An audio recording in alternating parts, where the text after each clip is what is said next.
안녕하세요. 서울시 상가건물 임대차 분쟁 조정위원회 유경호 주무관입니다.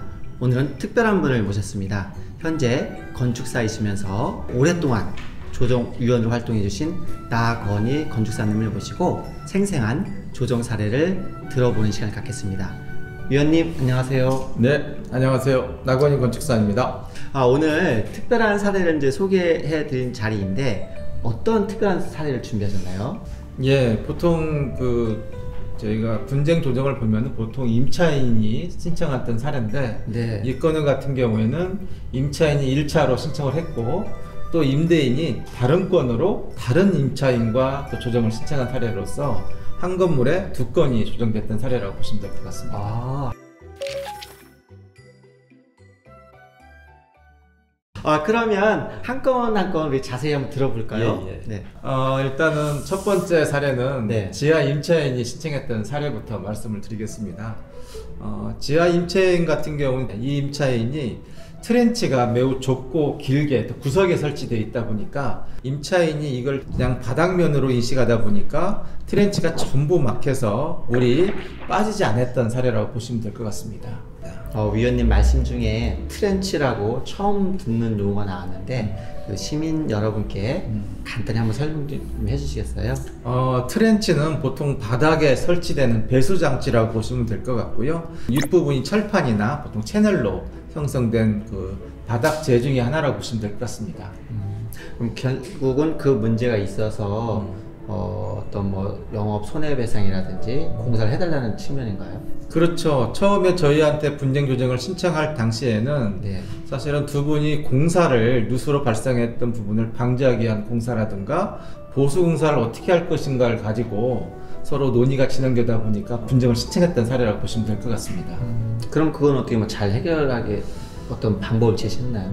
일단 지금 임대인과 임차인이 서로 분쟁했던 공사비를 가지고 하는 것보다는 기존의 트렌치 부분을 먼저 깨끗하게 청소해서 그 물이 잘 배수가 되는지를 점검하는 게 1단계로 제시를 했고요. 또 2단계로는 방수로라든가 방수홈 등에 막혀있던 불순물들을 다 제거해서 방수의 흐름을, 누수의 흐름을 잘 조절해서 물이 흐를 수 있는 방안, 두 단계를 일단 제시를 했고, 두 단계를 통해서도 해결이 안 됐을 때 두 분이 지금 말씀하시고 있는 공사를 통해서 해결한 방안, 그래서 총 3단계를 제시했는데 두 임대인과 임차인분이 서로 조금씩 양보를 하셔서 저희 조정 신청안을 받아들였던 사안으로 기억을 하고 있습니다.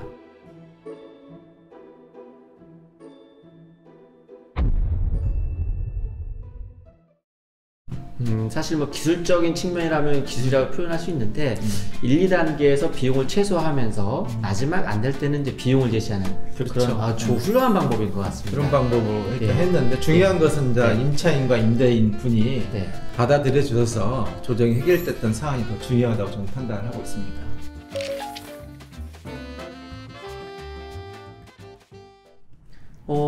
지금 위원님께서 잘 해결된 게 중요하다 판단하셨는데 왜 또 조정 신청이 들어왔을까요? 그래서 일단 지하 부분은 해결이 돼서 임차인이 새롭게 들어오게 됐습니다. 새로 오신 임차인 부분이 천정 인테리어를 통해서 천정을 진행을 하다 보니까 천정에서 누수가 발생을 한 거예요. 그래서 누수가 발생하다 보니까 임대인 분에게 말씀을 드렸고, 임대인 부분은 그 누수의 원인이 1층 임차인에 있다고 생각하셔서 분쟁 조정을 신청했던 사안이라고 보시면 될 것 같습니다. 그 위원님이 간 현장을 보니까 어떤 원인이 발견되었나요? 그렇죠. 이번에도 저희가 직접 현장을 방문을 했습니다. 방문해서 그 누수 현황을 살펴보니까 1층에 있던 플로어 힌지가 굉장히 오래되고 균열이 있어서 이 균열된 사이로 누수가 발생됐고, 이 에폭시 부분들이 균열이 많이 발생을 했습니다. 그래서 균열된 사이로 누수가 발생하는 등 그 플로어 힌지에 의한 누수와 그다음에 그 에폭시 바닥재로 인한 누수 등으로 인해서 좀 복합적인 사안으로 판단을 했습니다. 플로우 힌지와 에폭시. 또 한번 설명 좀 해주실까요?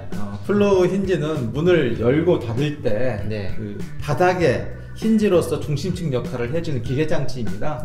에폭시는 보통 그 접착제로나 쓰는 화학재료인데, 최근에 이걸 벽이나 또 바닥에 마감재로 써서 약간 빈티지하거나 또 힙한 장소에 사용된 바닥재를 보시면 될 것 같습니다. 그러면 두 가지가 어떤 원인에서 어떤 누수가 되었다는 거잖아요. 그렇죠. 네. 네. 그럼 그걸 어떻게 해결 방향을 찾으셨나요?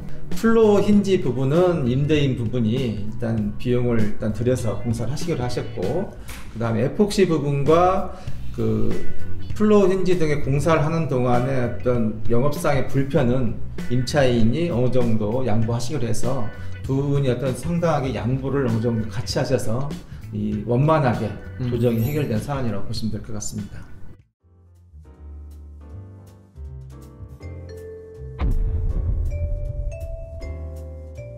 첫 번째 건과 두 번째 건 다 양보네요. 그렇죠. 사실은 분쟁 조정에 있어서 중요한 것은 신뢰라는 부분이 매우 중요하다고 판단을 하고 있고요. 누구의 잘못이냐라는 그런 차원에서 접근보다는 네. 해결할 수 있는 방법이 무엇이냐, 어떤 방법론적인 접근 방안이 훨씬 더 중요하다고 저희는 판단을 하고 있습니다. 그 현장을 같이 다니면서 임대인도 보고 임차인도 보니까 아마 원인에 대해서 누굴 질타하기보다는 각자 공감과 공을 통해서 해결될 수 있다, 그 말씀이신 것 같아요. 그렇죠? 네, 맞습니다. 사실은 누수라든가 이런 부분은 현장 속에 대부분 답이 있기 때문에 네. 현장을 직접 방문해서 임대인과 임차인이 함께 누수 현장 속에서 발생하는 문제 등을 점검하고 이를 통해서 해결 방안을 모색하는 방법이라고 보시면 될 것 같고요. 그렇게 함으로써 종합적인 사안들 서로 판단하게 되고, 그럼으로써 양보의 폭도 훨씬 더 넓어지고 신뢰관계도 어느 정도 회복할 수 있어서 그런 의미에서 분쟁 조정 사안들이 많은 것으로 저희는 파악을 하고 있습니다. 그 위원님 말씀 속에 격언이 들어간 것 같아요. 그걸 한번 한 줄로 표현 좀 해주시겠어요? 격언요? 네. 뭐 그런 거라고 할 수 있죠. 현장 속에 답이 있다. 여러분, 위원님 말씀 들으셨죠? 현장에 답이 있다. 저희 서울시는 그런 마음을 가지고 여러분들의 분쟁을 해결하려고 많은 노력을 하고 있습니다. 당사자 간에 분쟁이 발생하면 언제든 저희 서울시 조정 제도를 이용해 주시기 바랍니다. 다음에도 좋은 사례를 가지고 여러분들 찾아뵙겠습니다. 감사합니다.